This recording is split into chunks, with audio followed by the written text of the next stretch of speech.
No, decíamos que a propósito de esa discusión que teníamos en un programa anterior sobre las pirámides y estas culturas antiguas, una de las cosas más importantes que hay alrededor de las pirámides es que no todo se ha descubierto de ellas. Los túneles y las cámaras todavía siguen siendo un enigma y un reto y un desafío a la investigación y la ciencia. Y sobre todo porque uno ve por fuera las pirámides muy compactas, pero cuando se descubren los túneles y se descubren las cámaras, tiene que haber habido algún mecanismo de facilidad de entrada que no ha sido adecuadamente descubierto, ¿verdad? Y todavía siguen habiendo cámaras ocultas ahí, o no ocultas, que no se han descubierto adecuadamente, que cuando se abren y se llega a ellas, pues hay momias y hay tesoros y hay una gran cantidad de cosas que siguen asombrando. Dime una cosa, ¿tú has visto las pirámides personalmente? No, no he ido. Ah, bueno, es que ahora que dijiste muy sólidas. Bueno, las de Egipto, quiero decir, sí, las de América sí he visto. Las de Egipto. Las de Egipto, cuando uno se acerca, como que ya no existe esa solidez, uno ve partes como resquebrajadas, bueno, sí, 40, ¿cuántos siglos? 100 años de saqueo, por lo menos contemporáneo. Claro, pero sí, me llamó la atención eso, y la de Keops, que tiene la punta quebrada, ¿verdad? La cogieron para poner en dólar. ¿Ah? La punta la No, pero cuando se hizo la represa de Asuán, movieron figuras esas sí, gigantescas. Gigantescas. Sí. Las rescataron para conservarlas siempre de vista al público, digámoslo así. Sí. Mire, hay cosas que se pueden hacer. Ahí no las dejaron en el fondo del mar. Sí, tú sabes que hace un montón de años, 1900... o en el fondo del río. Cuando se organizó el esquema de integración centroamericano, que arrancó en Honduras, a mí me mandó don Pepe, director del Departamento Económico y Social, a El Salvador. Y estaba don Alberto Herrarte, segundo, el primero era el doctor José Guillermo Trabanino, era secretario general, el secretario adjunto era este señor Alberto Herrarte, un hombre cultísimo, además muy agradable. Y en una oportunidad, éramos muy amigos, me invitó, me dice, me llamaron de Guatemala porque hay un descubrimiento extraordinario y quiero que me acompañes. Uno se iba por tierra, Guatemala, El Salvador, por supuesto. En una avioneta nos llevaron por el Petén y en la selva vos veías las cúpulas así de las... Esa fue el primer descubrimiento de Tikal, ¿verdad? De esa ciudad. Entonces aterrizó por ahí a una avionetilla y claro, estaba en plena selva. A mí me tocó ver eso, intrincado. Pero había algo muy interesante a propósito del agua, todos los trabajos que se habían hecho para mantener el agua. Y se les secó y por eso abandonaron esa ciudad. Yo no sé por qué pasó que se les secó. Bueno, toda esa península de Yucatán. Sí. Todo eso se hicieron huecos, cenotes. Se hicieron unas lagunas abajo, pero no eran ya sin posibilidad de explotarlas para las comunidades indígenas. Pero a mí no se me olvida eso, la impresión que me dio con la avionetilla, ver aquellas cúpulas saliendo de la selva virgen, ¿verdad? Y estaba... ¿Cómo se va a ver Nueva York dentro de un tiempo? Dentro de miles de años. No, pero yo estaba ahí en Tikal y cuando uno sube una de esas pirámides o monumentos arqueológicos y uno ve a la distancia, de pronto ve solo las cupulitas ahí. Es una cosa bellísima. Sí, es impresionante. Increíble. Sí. Y el campo que tienen del juego de pelota al frente. Aquí en Guanacaste, en Nicoya, cuando Gonzalo Fernández de Oviedo llegó, 1516, describe la ciudad de Nicoya indígena, que era gigantesca, y describe áreas de mercado atendidos por mujeres, describe áreas de juego donde se juega la pelota. Y hay hasta un grabado de la época, donde ponen ahí esa figurilla que era un palo grandote con un círculo al frente y por ahí tienen que pasar la pelota. Y una área urbana muy bien delimitada porque describe que habían, dentro de esa área urbana estaban las casas de los principales, las casas de los militares, las casas de los religiosos, más o menos la estructura que después los mismos españoles impulsan que es el centro y más importante de gobierno, se va abriendo y se va notando que se va perdiendo la importancia. Hacia afuera. Sí. Eso en Washington lo hicieron copiando eso. De estos apareció por ahí publicada una hipótesis sobre esa cuestión que a mí se me hizo sospechosa, porque tiempos de propaganda abundante hay que tener cuidado. Pero según esa hipótesis, el declive, digamos, de la cultura maya, o por lo menos de una parte de una parte urbana, se produjo a consecuencia de un enfrentamiento entre inmigrantes y originarios. Había sido una ciudad en la que, claro, la inmigración se dio como siempre, la atracción de la cosa urbana, y llegó a ser tan importante el bloque de inmigrantes que de pronto empezaron a buscar el poder político. Y eso trajo como consecuencia. Una cosa que a mí Para ponerlo en términos actuales, como el millón de nicaragüenses aumentara a 2 millones y quisieran gobernar Costa Rica. Bueno, yo no quiero decir eso. Justamente me dio miedo que me estuvieran haciendo creer eso, ¿verdad? Pero estaba pensando en Europa. Oye, pero la cultura ¿Qué es lo que le pasó a los romanos con los visigodos, ¿verdad? Sí. La cultura maya me decepcionó mucho cuando descubrí, estudiando los sacrificios humanos que hacían con mujeres y niños y todo eso. Ya no sé, ya para mí perdió.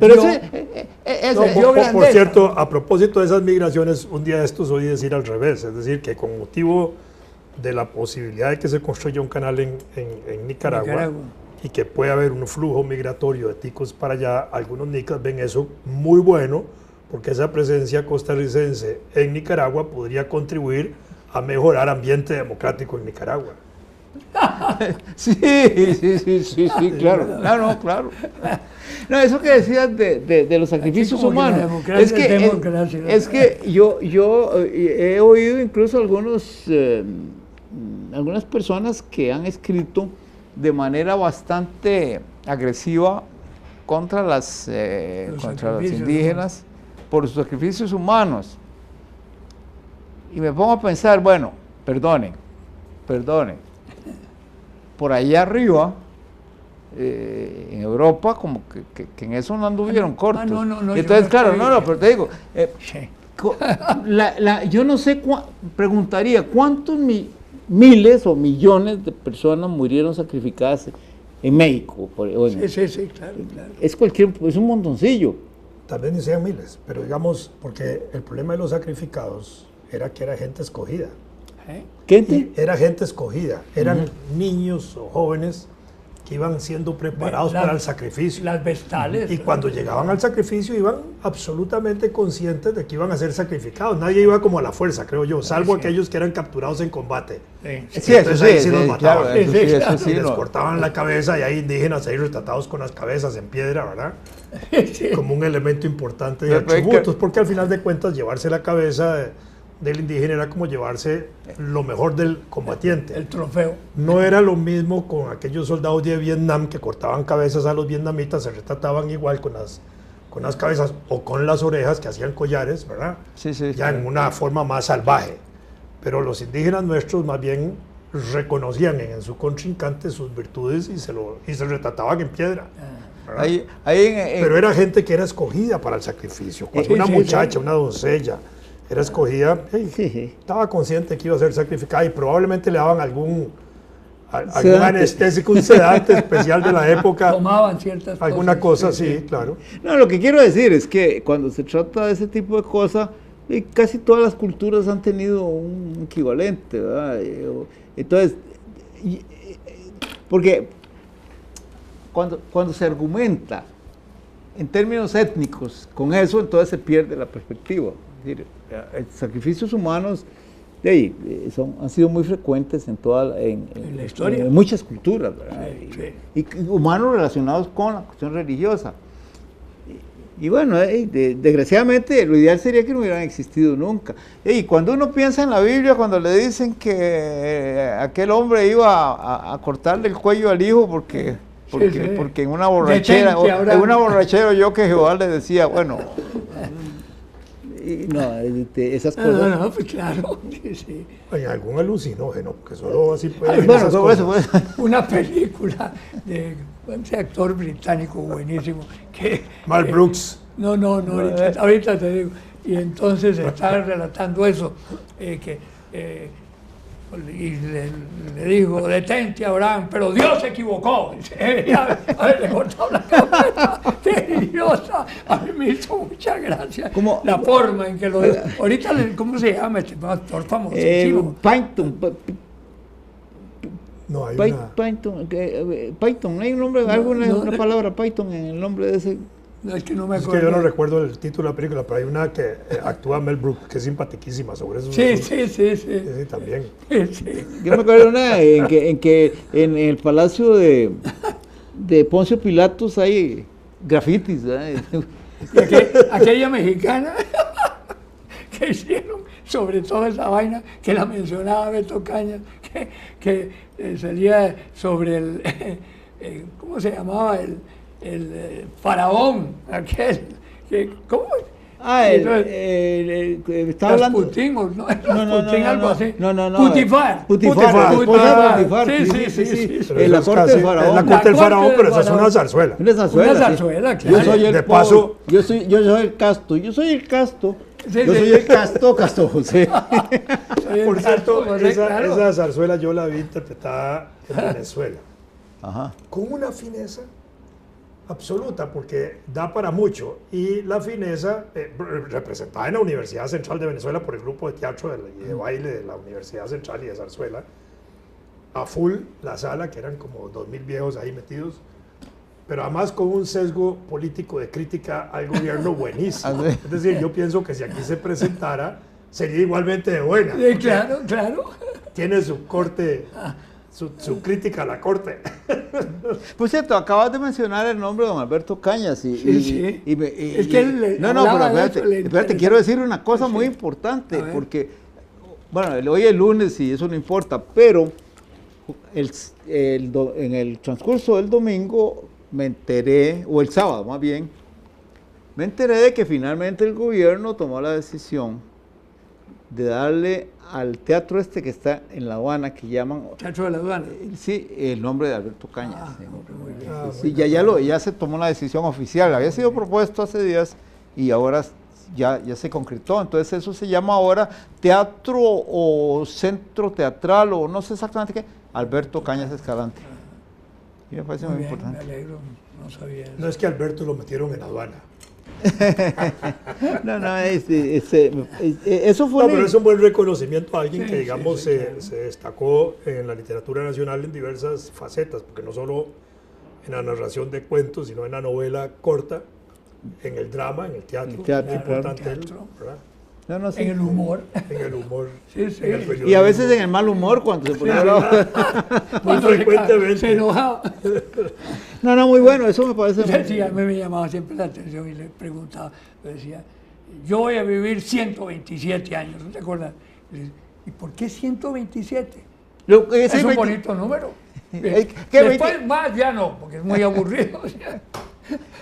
Y siempre le preguntaba yo, mira Beto, me tiene a mí de veras casi que obsesionado ese cuento de 127.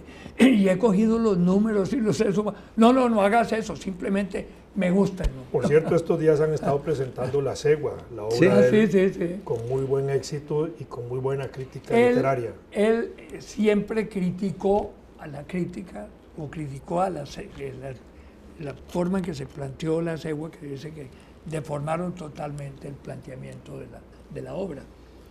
En la primera, yo no he visto esta, no sé. Ahora que decís eso, uno puede esperar del público y de los críticos cualquier cosa. Estoy viendo en Facebook unos videos que pescaron turistas principalmente en Nepal, cuando ocurrió el terremoto. Porque, como siempre, y ahora todo el mundo anda haciendo cábalas, selfies como el presidente. Selfies, se les contagiaron de don Luis Guillermo. No, pero resulta que Exactamente. hay bastantes de esos que por casualidad o cámaras de seguridad captaron desde el momento mismo en que empezó el meneón monstruoso hasta que terminó.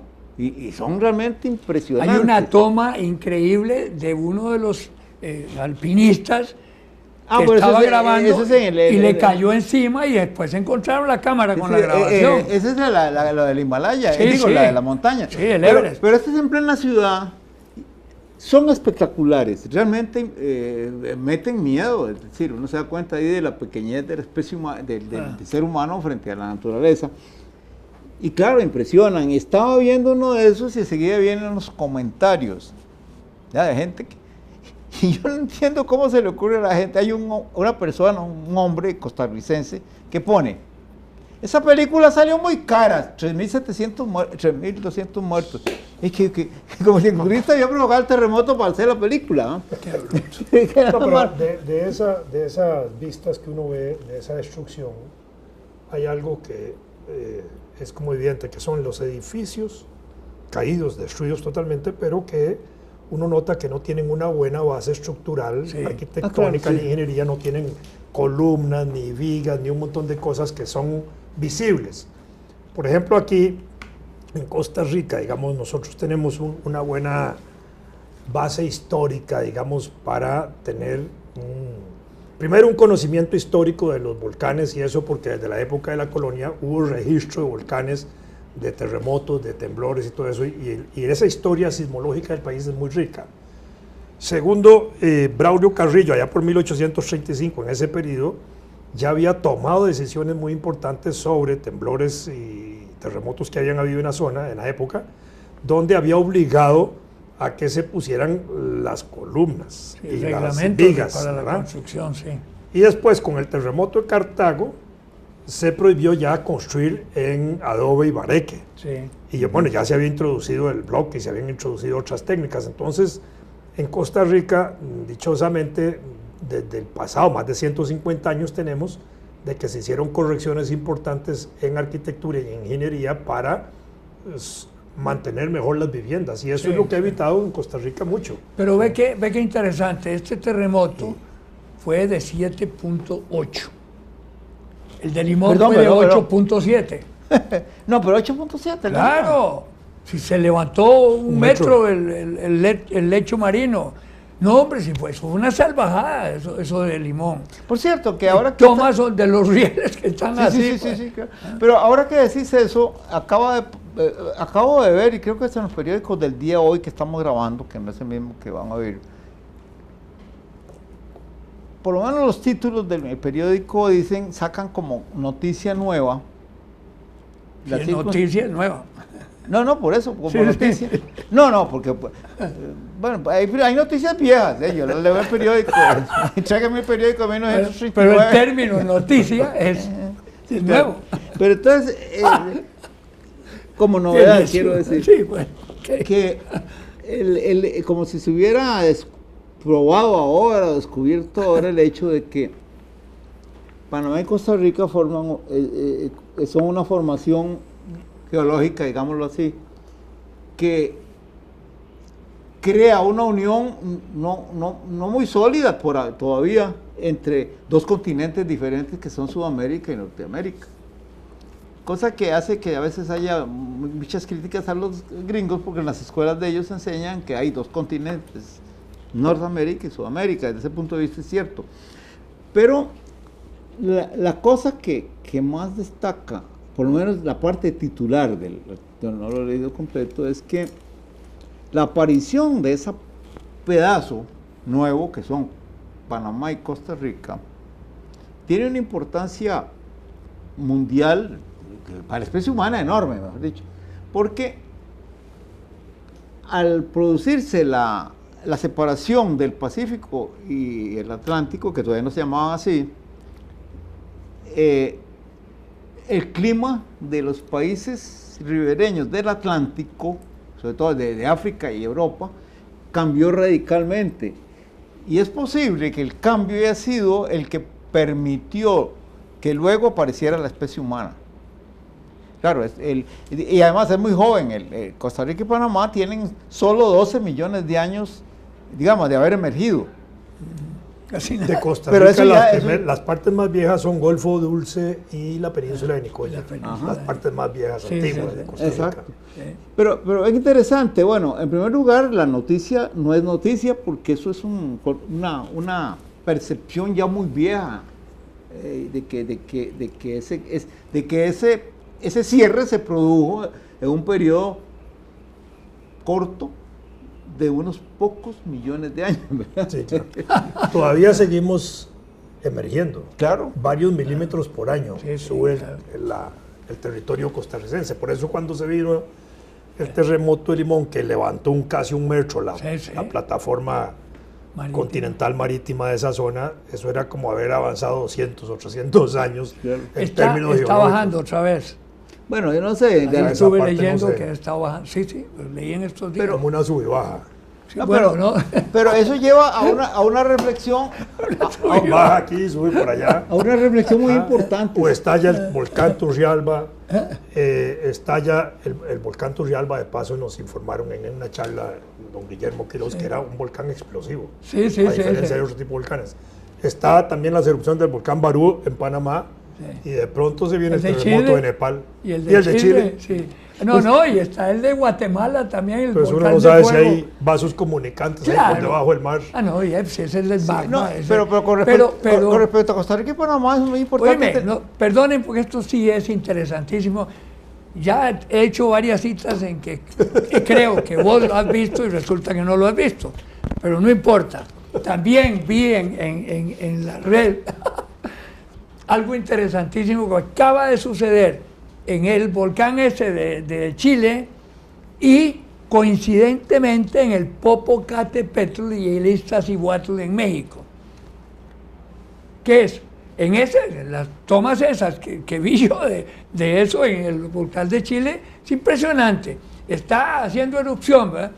Y hay unas luces que dan vueltas así, sobre el cráter.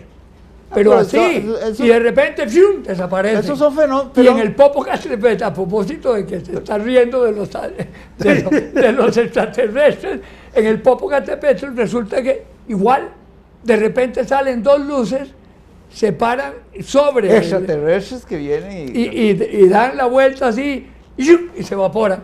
Pero ahí Lo que no hay que interesante. ir muy largo, ahí en el Turrialba hay gente que ha visto chispas de esas, sí, pero es parte de la magma y de los chispazos que salen del fondo. pero es que estas son, Pero no son son las fenómenos- chispas, son fenómenos son de- luces como lunas, un poquito más pequeñas, mucho más luminosas, con movimientos inteligentes, es decir, no es bueno. una chispa, no. Pero buscalo, No, ahí pero está en las redes. espérate, bueno, Qué muy inteligente. interesante. Deben ser, No son deben ser familia de Vulcano, De ahí Vulcano. para ponerlo en términos correctos. Pero, Gente que gusta estar ahí metido en el fuego y salen de vez en cuando, Vulcano. pasean y se vuelven a meter. ¿Vieron el dato de que en Chile ese volcán ha lanzado 210 millones de toneladas Sí, de casi ceniza? metro y medio de ceniza. No, pero espérate, no, yo me puse a calcular. ¿De dónde Pues sí, sale? 210 millones de toneladas de ceniza. El hueco Toneladas que eso métricas. produce, el hueco que eso produce. Es que no es tanto. Es que justamente cuando me di cuenta, no es tanto. Fíjate que alcanza solo, oye, considerando la densidad más o menos de la ceniza, serían unos 40 millones de metros cúbicos. Alcanza para cubrir la provincia de Cartago solo como con 4,5 centímetros de... ¿Vieron las fotografías? Y en términos de volumen, esa masa, ¿qué significado habría en términos de kilómetros cuadrados para tener idea de un hueco de donde está saliendo todo eso? por eso, imagínatelo. La provincia de Cartago mide 4,000 kilómetros cuadrados. Sí. 4,000 kilómetros cuadrados cubiertos por una capita solo de 4 centímetros de ceniza. Eso es todo. Eso es todo. No, es que cuando dice 210 millones de toneladas, y claro, Sí. si lo distribuís en solo 50 kilómetros cuadrados, entonces es San Andongo. Pero- Ustedes vieron las fotografías de Yellowstone, las que tomaron ahora los científicos, No. que resulta que es muchísimo más grande el receptorio de magma que lo que se creía. Y si Dios guarde esa carajada, explote, porque Pero, se lleva todo el continente. ¿verdad? A propósito Cosa de eso, monstruosa. a propósito de eso, ya yo me permito hacer un casandreo. A ver, Me voy a poner Casandro. hacer Casandra. A ver. Resulta que hace pocas semanas, si acaso tal vez máximo 2 meses y medio, digamos, se observó en el Yellowstone Park Ajá. un fenómeno muy curioso. Manadas de bisontes comenzaron a bajar precipitadamente, incluso por carreteras pavimentadas, huyendo de algo que nadie supo qué era. Ajá. Oficialmente se dijo que no tenía que ver nada con lo tectónico, pero si yo no me equivoco, las cucarachas saben cuándo va a temblar, ¿verdad? Sí, sí. ¿Por qué los bisontes no? Y los Pero perros no, también. a mí eso me impresionó, porque las tomas que se ven ahí son realmente impresionantes. Unos animales que no les importa que hay automóviles en la carretera ni nada, vienen bajando. Algo, se claro, van. claro ¿Por qué se que- van? Claro que hay algo. Y entonces, fíjate que yo me quedé con una mala espina diciendo, no es que quiero que pase, pero perdón, yo me estaría preguntando todavía, sigo preguntándome, ¿qué diablos escucharon, sintieron, olieron? Pero bueno, eso es... O intuyeron. A propósito de las cucarachas sí saben sí, claro. y salen de sus refugios y son visibles en el piso y en todo lado. En China, en la China comunista, en las zonas rurales habían hecho estudios sobre cucarachas y terremotos y observaban que el terremoto se asociaba más al momento en que las cucarachas no solo salían, sino que volaban, es decir, saltaban volando, ¿no? Sí. Entonces eso les permitía a ellos más o menos determinar con 1, 2, 3 horas de anticipación que iba a suceder un sismo fuerte. Ah, Y mira. así tomaban medidas de precaución en algunas regiones muy propias No, de pero sí salen las terremotos. cucarachas, Sí, claro que salen. Y los perros aullan antes, empiezan a aullar. Y las vacas, La- igual, También. y se hincan. Sí, sí, sí. Sí, Sí, sí, reza. yo eso lo he oído, Se- no se lo he visto. tiran al nunca, suelo. pero Sí, me sí, han sí, no, contado. no, definitivamente tiene Ahora- un sentido del que uno carece. Pero con todo, Deberíamos quitarnos los zapatos para ver si nosotros podemos sentir las mismas vibras de ellos. o pegar la oreja al suelo, ¿verdad? Porque Sí, eso que tiene que venir pensar. por la vibra del pie. Sí, sí, algo es. sí. sí. Y cuando en Alajuela Ponga la oreja en el poníamos la riel. oreja en el riel, en Sí, Alajuela. sí, para ver cuándo venía el tren. Claro, para oír el tren, nosotros también lo hacíamos. Y lo mejor es cuando uno ponía un tornillo o una moneda en el riel y uno veía pasar el tren y de pronto uno se quedaba pensando, ¿se podrá caer el tren o no? Chica, uno asustado también. Le entraba a uno un cargo de Sí, conciencia. sí, le entraba uno Claro, y claro. un susto de que se cayera el Sí, tren sí, claro. o se volcara por un tornillo.